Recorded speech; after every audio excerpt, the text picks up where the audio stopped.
Hello and welcome to this online video lecture for Advanced Goal 6.4 of the second semester.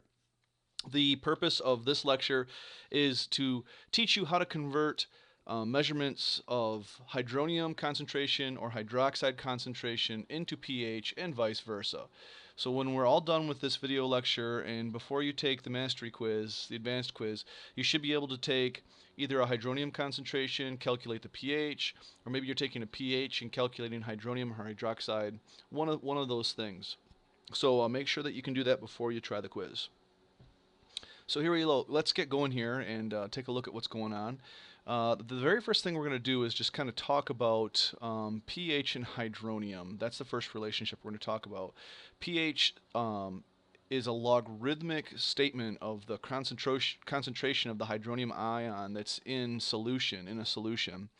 So I know that might sound kind of weird and complicated in logarithms. Oh, they sound pretty scary, because math, but it's really not that bad at all.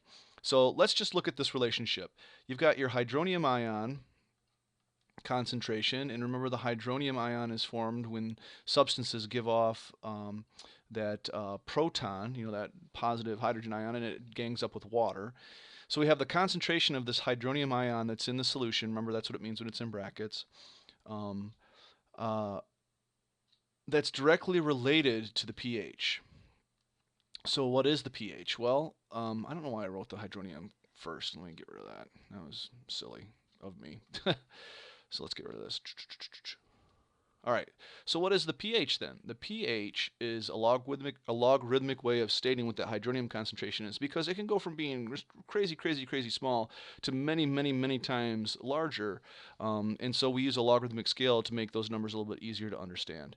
So pH basically is the negative log. Jeez, oh Pete.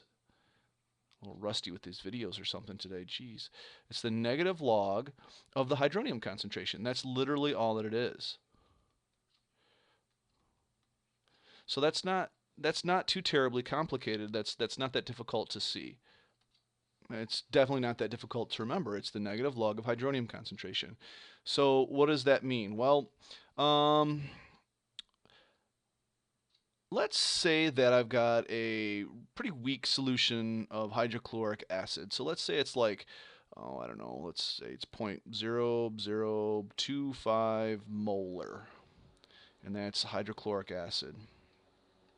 Well, if it's 0.0025 molar, and hydrochloric acid gives off one proton for every molecule of hydrogen chloride, then that means that the hydronium concentration of that solution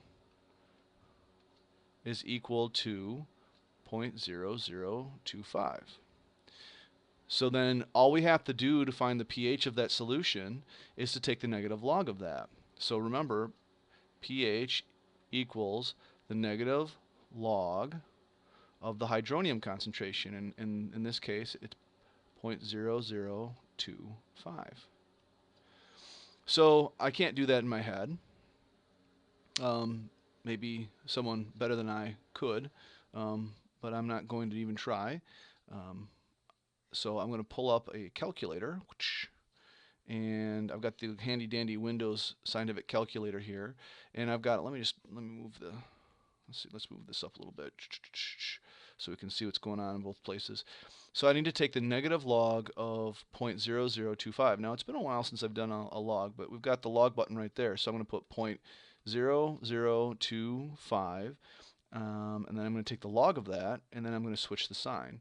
And so what do I get? I get 0.26. So the negative log of 0.0025 is 2.6. So let's move the calculator a little bit here.